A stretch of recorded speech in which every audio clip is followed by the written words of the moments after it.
Thank you all for coming. It's so nice to see your familiar faces.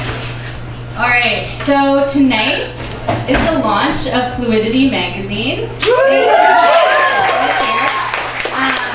This magazine was put together by not only me and Tyson, but all these really amazing people. Brett Niedemark, Lucas Bell, Victoria Montero, Joe McDougall, Jeff Hopkins, Nicole Edgar, Paul Young, Ben Willems, Gar Darley, Julia Kochuk, and me and Tyson. And so many thanks go out to the band Carousel, and again to Brett for just letting us use the venue. So thank you so much. So we're gonna I'm gonna read you guys a poem because I promised you poetry on the poster, but our poet isn't here. So, and then Julia's gonna read a short story. So this is going to be retired tonight. So thanks for listening to it again. My mother was carefree, and then suddenly I appeared and she could not deny me, so she held me, beautiful baby, in her arms, whispering she loved me while smoothing out my worried wrinkles because I had just met her. Then just as suddenly we flew up in fury like the billowing smoke of an industrial chimney. I remember the night I told her I was coming home after the sun had settled his fight with the moonlight, so she stopped waiting up for me, leaving me free to be guided by the shining beacon of a taxi. So on this particular night, when the sky was already getting light, me and my front door had a showdown. I drew my silver key and shoved it through the rusty teeth of the lock. On cue, my feet followed me through, and the dog began to howl. As I leapt up the stairs, my floorboards were the only ones crying out to me, "You're home late." I was pleading with my door not to shoot and telling the floorboards to eat dirt when I realized I had 1 hour left to sleep until I'd have to wake up and prove that the late nights weren't taking a toll on me. It was Monday morning as I rose up from my deathbed, and I happened to meet my mother at the refrigerator door. We were both reaching for the milk. "Something smells kind of sour," I said, hoping to lighten the mood because I could already feel the tension of an electricity tower streaming through to my eardrums. My mother did not scream, but she raised her hands to her face, and with the grace of 1,000 saints, she said, "Daughter, I cannot do this anymore.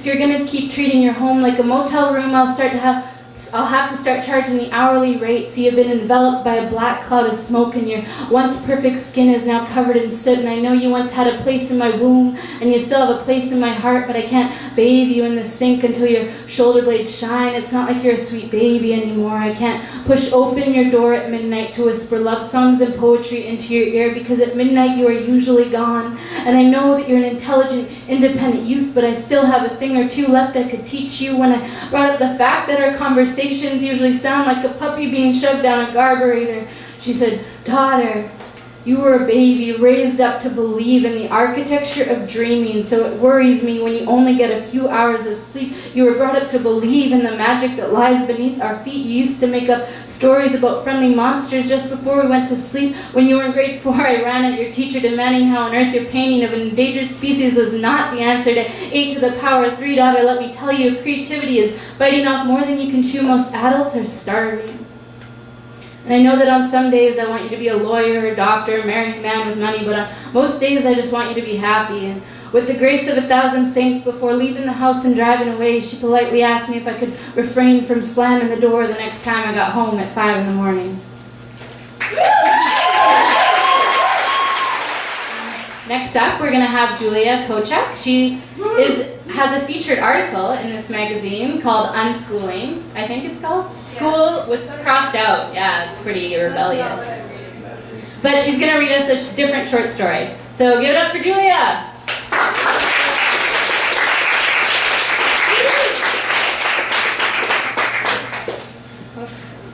All right, hello everybody. I'm Julia, and I'm going to read you just a little excerpt of a story I wrote, a creative nonfiction piece called "Could This Be Adventure Enough?" A light shines through the second floor window of the peach-colored apartment behind my peach-colored apartment. A couple cuts some sort of food in their kitchen. They do it dangerously. The blonde one with the spiked mullet wraps her arms around the hips of the other one with the hot pink and brown ombre perm. I doubt the mulleted one can properly see the carrot or pork chop or mango she cuts with all that pink and brown perm in the way. Tonight is one of those nights when it finally feels like I could stay out until dawn if I wanted to. It's warm. Warmer than it's been all winter. It's almost springtime, shedding skin time to chip the film that froze across my eyes in the cold. With all this spring coming, with all the cherry blossoms coming, how can everyone I know be so sad? That air, those trees, the flowers, all that was done before bleeding into all that will happen next. Babies being born, people kissing for the first time, someone making the world's greatest carrot cake with icing as generous as morning. Being happy isn't as easy as blossoms, as cake, I know. Some people aren't so blinded by naivety and pretty things. There are greater, darker things inside a person that can't be controlled. Maybe chemical imbalances are more common than they used to be. I've been sad too. I'm not immune. Sadness comes with being an adult, from being too long under the streetlights that suck the stars from the sky, from not being able to stomach pixie sticks any longer. Maybe I just don't know sadness like my friends do. I had it easy. 2 parents together forever, always food on the table, stories before bed, a swimming pool. My heart nurtured, faulted to always say yes and wow and would you look at that. Sometimes I feel ripped off by the lack of sadness in my life. I can make up for that void by how tired I am. There are so many things to do, and I am so very tired. And being tired might be the same as, or close to, being sad. But I can go to sleep, then wake up and find it's spring and it's morning and I am in love with everything. I'd like to find someone to be in love with me. Not yet, not now. But later, soon. For a boy to do something nice for me, something romantic. Hold my face in his hands, tuck his thumbs into the dimple of my chin, say he loves the way my heart, my hands, my feet can't be stilled. Say the way you move is endearing, enthralling, is a reason that I love you, darling. To be unlike the last one who loved me. I moved forward because he didn't want me to, because I can't be stilled. Stay here, stay close, stay put, darling.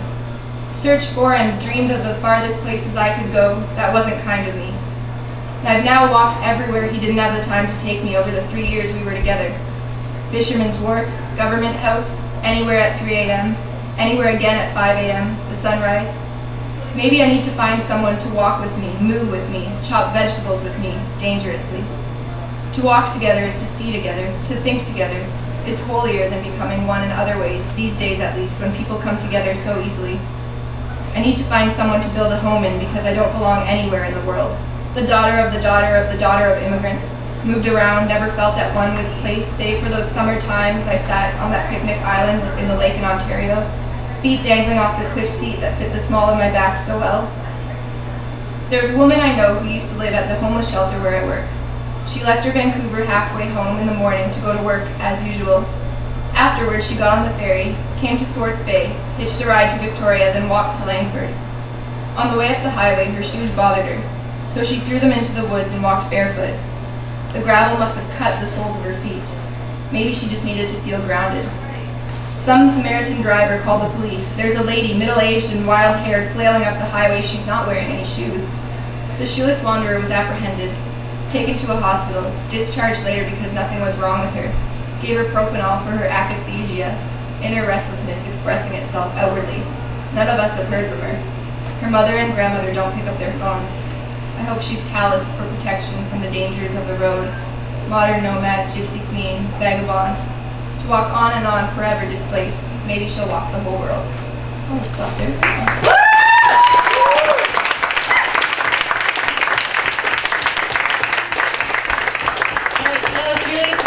And if you want to read more of some of her nonfiction work, you can find it in this magazine.